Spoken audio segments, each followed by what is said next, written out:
Good evening, you're watching News Mongolia and Beyond. I'm your host, Tanur Kambatar. And for top stories, a total of 1,050 projects will be implemented in 2024. Mongolia's milk consumption remains far below international standards. And Mongolia tops Lonely Planet's best in travel in 2024. And for other news, stay tuned. In 2024, Mongolia is set to implement a total of 1,050 projects, marking a significant step towards increasing the social and economic impact and the efficiency of the country's fiscal policy. This issue has been a subject to discussion for many years, with the recognition that addressing the fundamental challenges in the economy requires a more long-term perspective than just 1 or 2 years of budget policy. The key to achieving positive results lies in aligning the budget policy with the country's broader development policy. The 2024 budget as presented by the government appears to be in line with this strategy. It places a strong emphasis on accelerating urban and rural revitalization within the framework of the new revival policy. This policy aims to expand the country's economic capacity in real terms and provide increased benefits to its citizens. Furthermore, the budget includes tax policies that are designed to support the new revival policy and improve the business environment. Prime Minister Oyurtun Lofsnamsra recently announced a substantial boost in GDP turnover from 33 trillion to 75 trillion, thanks to the successful implementation of the new recovery policy. This demonstrates the potential for significant economic growth through policy alignment. The 2024 budget is by supporting urban and rural revitalization and enhancing the overall business environment through tax policies, aims to foster both economic growth and an expanded scope for development. The Finance Minister Jauchlan emphasized the responsibility of the next 4 years for society and the economy, acknowledging the challenges posed by the global pandemic in the first 2 years and subsequent geopolitical issues. The government's efforts have been directed towards safeguarding the economy, ensuring public health, stabilizing economic conditions, fostering growth, and enhancing transparency, with successful results in stabilizing the economy. In the first 2 years, there was a global pandemic and we faced great challenges, but in the last year, geopolitical issues have been very difficult to our country. However, the government took steps to save the economy and help stabilize the economy, create growth, and make it transparent. The economy is stabilizing as a result, and these 4 years were a period in which the largest amount of foreign debt and loans was paid in the last 33 years. In general, Mongolia is behind the years of difficult challenges. There are many challenges ahead, but due to the policies and decisions implemented by the government in the last 4 years, there are quite a few indicators of achievements in the economy. Notably, the last 4 years saw the highest repayment of foreign debt and loans in the last 33 years, reflecting the government's commitment to managing financial obligations responsibly. Although Mongolia still faces challenges, the policies and decisions implemented in recent years have yielded promising economic indicators. Macroeconomic indicators improved by the end of 2022, and this positive trend is expected to continue in 2023 with a projected economic growth rate of 6%. The 2024 budget draft aims even higher with an anticipated economic growth rate of 7%. The 2024 state budget will prioritize investment in projects that support the country's development. To this end, the budget draft includes funding for a total of 1,050 projects and measures amounting to 3.2 trillion MNT to be implemented nationwide in the coming year. This concerted effort to align budget policy with development goals signifies a positive step forward for Mongolia's economic future. Mongolia, a country with a vast potential for the supply of animal products, particularly milk, is grappling with an alarming disparity in milk consumption, while the United Nations recommends an annual average consumption of 180 liters of milk and milk products per person. Mongolians are consuming just a fraction of this amount, with the National Statistics Committee of Mongolia reporting an average annual consumption of only 11 liters. The discrepancy between urban and rural areas within Mongolia is very concerning. The residents of the capital Ulaanbaatar city are consuming a mere 8.2 liters of milk annually, while those in local area communities are consuming slightly more at 14.4 liters. With 246.3 thousand herding households, 200 dairy workshops and factories, and a staggering 67.3 million livestock animals, Mongolia possesses the resources to meet its domestic milk demand. However, it's struggling to do so efficiently. Despite having 20 items more livestock than its population, Mongolia still imports milk and milk substitutes equivalent to $30 million annually, highlighting a significant gap between production and consumption. Efforts are being made to boost domestic milk production. In Bayondersum of Bayonhongor province, a milk and dairy factory has been opened, producing a variety of branded milk products. Similar initiatives are underway in the dairy industry project in Arhanga and Zahum provinces, aiming to close the gap in milk production. The milk and dairy factory of Bayondersum has been put into operation and produces 9 types of branded products. Today we present our gift set and 9 types of products. Additionally, the Ensure Stabilization of Mongolia's Native project has been launched with the goal of improving ecosystem services in the Sang, Hanga Mountains, and Umngo regions. The project aims to reduce grassland and forest degradation, protect biodiversity, and support sustainable livelihoods. It encompasses 13 districts across Arhanga, Zahum, Bayonhongor, and Gobyalta provinces.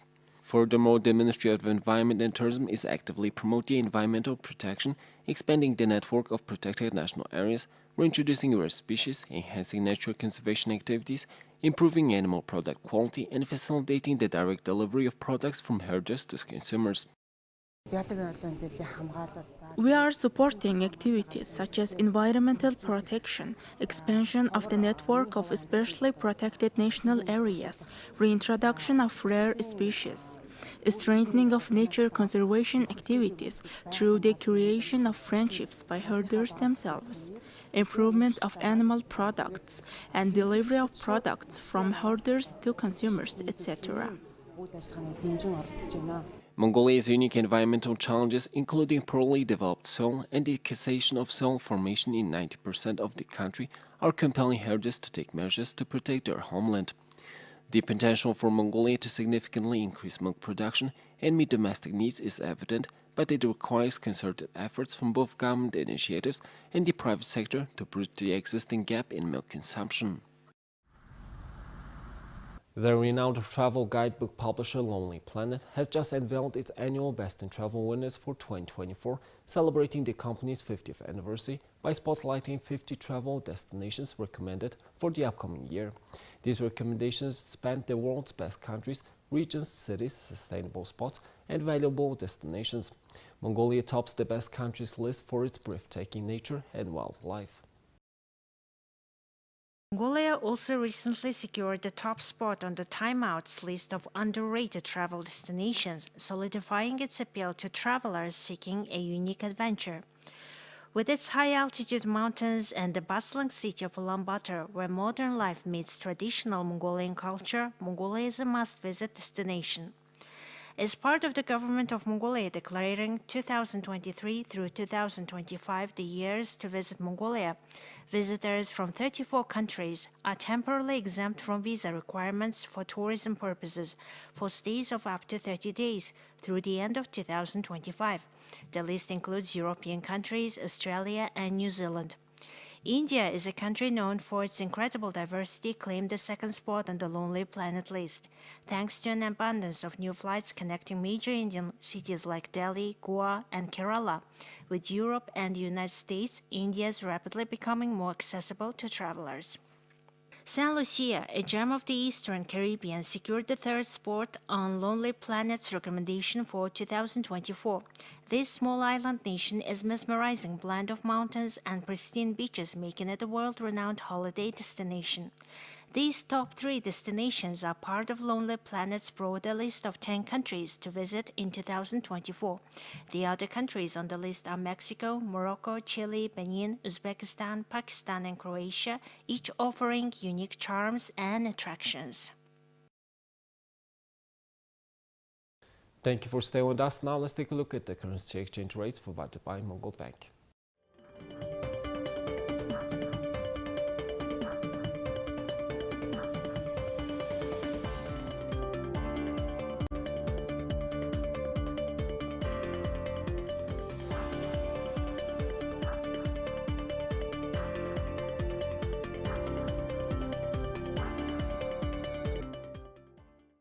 Here's the international news from our partner agencies.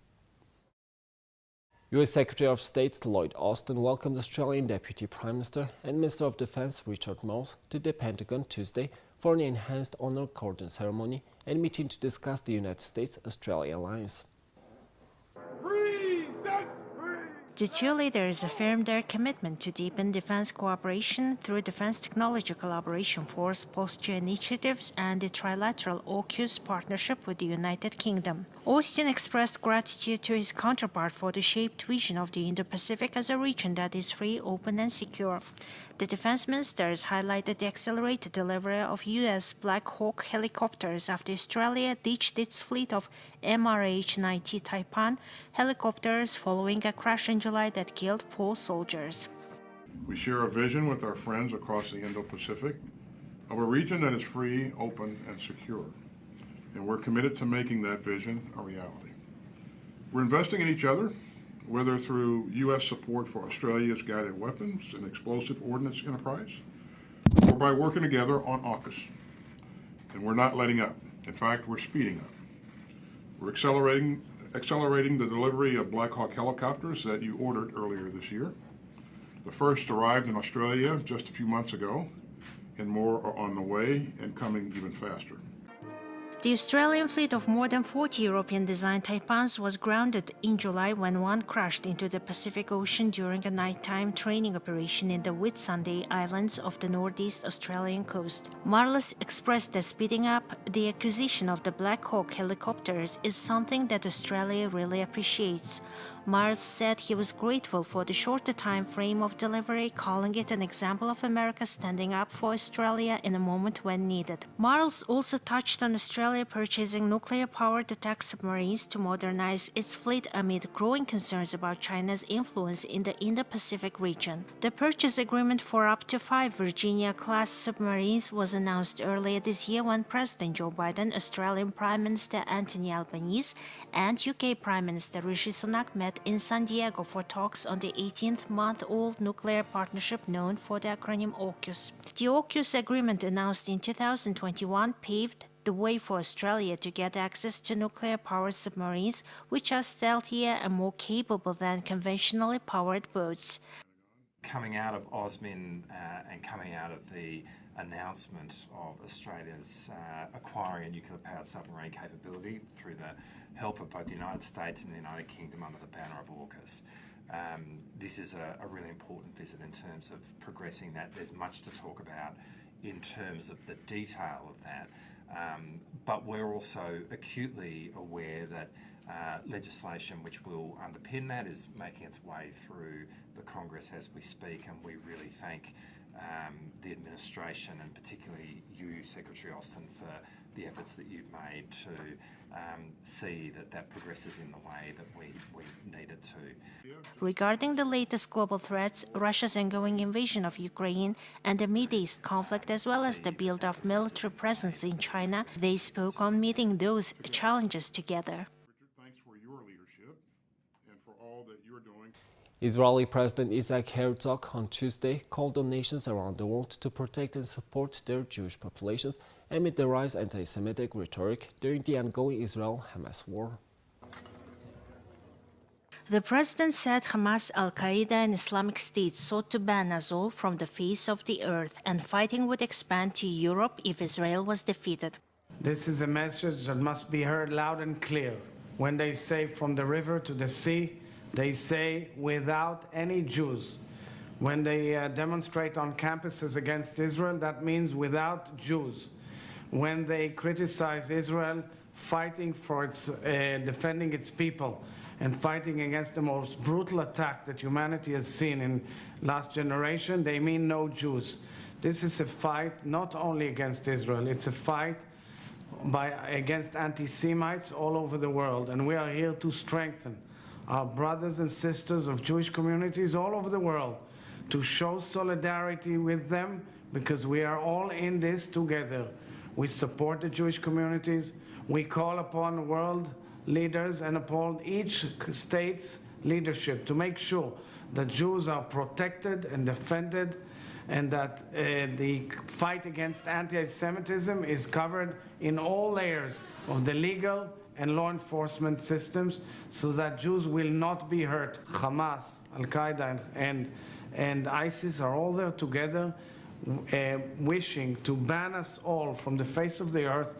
And if it starts with Israel and it starts with the Jews, it will never end there. Europe will be next. And that is why we are fighting a battle on behalf of the entire world. Jewish civil rights organizations in the United States, across Europe, Latin America, North Africa, and elsewhere have also tracked increases in anti-Semitic acts in the past few weeks compared to 2022. The trauma from the war has also deeply affected the Palestinian diaspora across the world. The war started after the Hamas militants from the Gaza Strip blew through Israel's highly fortified separation wall on October 7th and attacked the open-air music festival and the Israeli border communities, killing scores of people and abducting men, women, babies, and children, including elderly and disabled. In response, the Israeli government has vowed to crush Hamas' ability to govern Gaza or threaten Israel. Over 1,400 people have died on the Israeli side, mainly civilians, killed during Hamas' initial attack, also an unprecedented figure.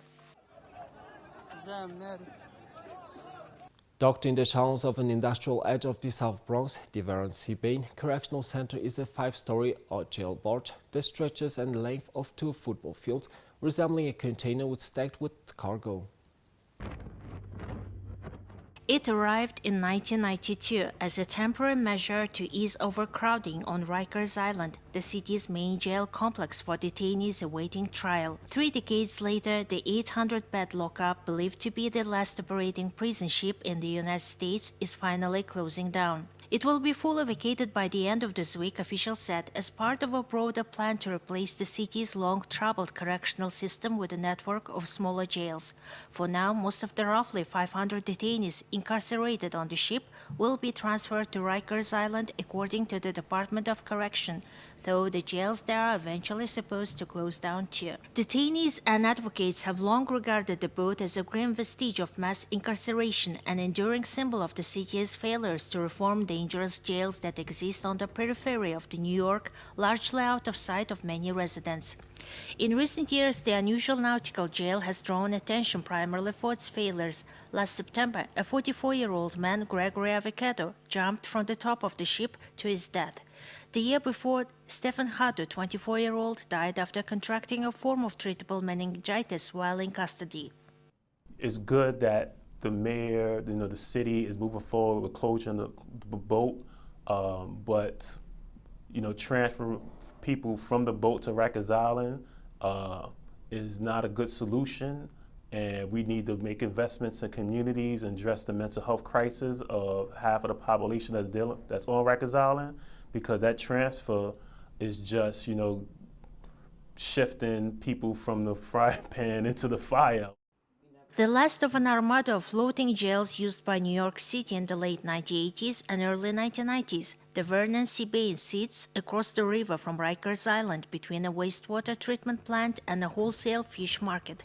Detainees are afforded a daily hour of recreation on a caged upper deck where they were recently seen playing basketball on a sunny morning. Otherwise, their only nature light beams through the ship's tiny portholes. Those who have spent time on board say the boat rocks in the current. Its fading blue and white exterior, a far cry from the freshly painted surfaces visible in the 1993 film Carlito's Way, is known to leak in the rain, occasionally short-circuiting the electrical system. Chunks of rust crack off the walls and ceilings. Inside, detainees say they are packed into dormitories that grow suffocatingly hot in the summer, with cots that sit just a few inches from each other. The use of maritime jails in the United States has long been controversial, dating back to the earliest days of the Revolutionary War, when thousands of Americans died aboard British ships parked in the New York harbor. Since then, the concept has been used sparingly during the gold rush in California, most notably often drawing allegations of cruelty and neglect, according to a recent study. Well, that's all for today. Thank you for staying with us. We'll see you tomorrow with more news and updates. Have a nice evening. Goodbye.